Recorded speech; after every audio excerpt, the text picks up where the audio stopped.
In the pulsating heart of Miami, the vibrant streets teem with diverse crowds, a canvas painted with a mosaic of cultures. Colorful street art adorns the walls, each stroke capturing the essence of this vibrant city. A sizzling chorus emanates from street food stalls, tempting passers-by with a melange of aromas that blend into the sultry night air. And echoing in the distance, the cadence of Latin music infuses the atmosphere, a rhythmic pulse that thrums through the city's veins. For a hitman like myself, this city was merely a backdrop for my tasks until I laid eyes on her. She, a vision in the light, spun a tale of contrasts. Her joy, her carefree movement, like a dance through the streets, was a facade that hid layers of hidden motives, a more profound purpose driving her every move. For several hours, I illicitly observed her, tracing her steps across different locations from morning until early evening. From the bustling market to the beach, lunch with friends. I watched her interact with the world, and in those moments, I discovered an inexplicable attraction blooming into profound fondness, unraveling the guarded layers of my heart. Her presence created a tapestry of fleeting yet impactful moments, each unveiling an alluring and enigmatic woman. This extended period of watching shattered my stoic facade, unraveling emotions that I thought had long faded. In that time, my initial interest transformed into an unforeseen and bewildering infatuation, leaving me in the wake of a realization that I had unwittingly fallen in love with this captivating individual. The realization that I was sent to erase the life of the very person I fell in love with tore at the fabric of my being. Emotions waged war within me. Duty versus an inexplicable attachment. A vulnerability that I hadn't felt in years. Her effortless charisma, her vivacity, ignited a fire within me, tearing down the fortress I had carefully constructed around my emotions. In the culmination of this intricate ballet between life and death, a pivotal moment froze in time as our eyes locked. As she left, fate had dealt a peculiar hand, compelling me to disregard my anonymity, my very contract, and approach her in the crowded dance club that I had followed her to that evening. I walked toward her slowly, the smell of sex and sangria hanging thick in the air. Stricken by an inexplicable force, we found ourselves engrossed in conversation over drinks, an intimacy budding in the midst of the pulsating music and swirling lights. The resonance between our gazes spoke volumes, transcending the discord around us. Later, as the night swirled on, she, driven by an engulfing curiosity, invited me to her hotel room. It was there, amidst the delicate ambiance and the hush of the night, that she, knowing our unconventional connection, divulged her truth. With tears glistening in her eyes, but her visage an icy mask of determination, she disclosed her true identity. The twist unveiled a chilling truth. She had orchestrated it all, knowing I was coming because she had secretly hired me.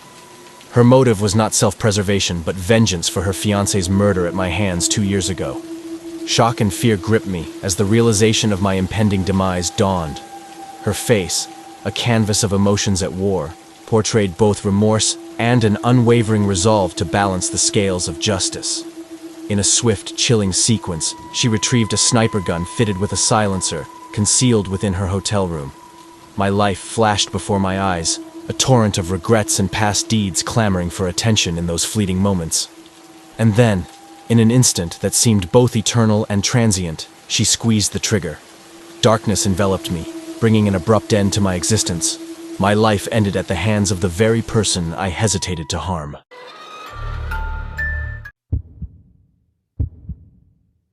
I found myself trapped in a mundane life, drowning in monotony and loneliness. But that all changed when I stumbled upon an enigmatic service on the deep web, Cthulhu's Resume, a place where one could hire a hitman to solve life's problems. It was then that the audacious idea struck me. What if I hired a hitman on myself, turning my existence into a thrilling real-life game of cat and mouse? Intrigued by the prospect of a death-defying adventure, I reached out to Cthulhu's Resume. They promptly responded with details, pricing, and the assurance that they'd take my problem seriously. The more I pondered this unusual proposition, the more appealing it became. This was the ultimate adventure, a life-and-death game where I'd be pursued relentlessly, and my pursuer's goal was simple: eliminate me. Determined to make a clean break from my boring job, I confronted my boss, spoke my mind to my colleagues, and destroyed any evidence of my time spent in that corporate hellhole. My last day in that office felt liberating. It was as if I'd finally shed the shackles of an unfulfilling life. I then embarked on a shopping spree, arming myself with an arsenal of weaponry, a 9mm Glock, a PS-90 assault rifle, and a Barrett 50 caliber sniper rifle.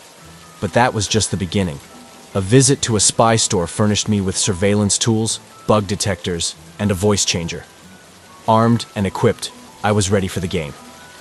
With $30,000 converted into bitcoins, I contacted Cthulhu's Resume to provide them with detailed information about my fictional target, emphasizing that this person was elusive, traveled frequently, and was potentially armed. I requested the best hitman they had to offer, knowing that it would cost extra. The warning I received in their response served as a reminder that I had ventured into perilous territory. Once the payment was confirmed, there was no turning back. The confirmation arrived, and it was then that the real adventure began. I had set in motion a game of life and death, where I was both the hunter and the hunted. The exhilaration I felt as I stepped into this dangerous world was unlike anything I'd ever experienced. It was a thrilling game with no rules, no boundaries, and a horrifying demise waiting at the end of this macabre journey. After confirming my payment and the impending arrival of the hitman, I meticulously packed my essentials, anticipating my absence until the entire game unfolded. Clothes, electronic gadgets, weaponry, and spy gear were my crucial items. I also executed a clever move to swap cars with a friend, leaving my own in his care to throw off any surveillance efforts. Leaving a taunting note in my apartment, I knew the game had officially begun. Equipped and with a car untraceable to me, I fortified my anonymity, purchasing a prepaid smartphone, dismantling my old one to evade GPS tracking, and securing a magnetic GPS locator for observation. To surveil my surroundings, I stationed myself close to my apartment, strategically parking to maintain a nonchalant facade while waiting for the hitman's arrival. The day slipped into night as I observed, scrolling through Reddit to pass the time. Around 10 p.m., an unfamiliar car, a black Chrysler 300 with out-of-state plates, pulled up near my apartment, triggering my exhilaration. It seemed odd, and I knew it was the appointed hitman. With the anticipation of the game at its peak, I barely managed a few hours of sleep. Waking at 3 a.m., I monitored the hitman's actions with heightened excitement. Upon his arrival, he employed a bump key to enter my apartment briefly and emerged, discarding the "tag you're it" note, further fueling my amusement. To unravel the hitman's identity, I sought information about the license plate. A friend working at the DMV aided me discreetly, providing details, granting me a glimpse into the hitman's background. I now had a moniker, Mike, an Arizona resident with a black Chrysler 300. Eager to maintain the upper hand, I watched Mike's movements. At 2 p.m., he parked near my apartment, unaware of my observant presence a mile away. The thrill of the impending chase swelled within me. The game had just begun, and I was ready to play, or so I thought.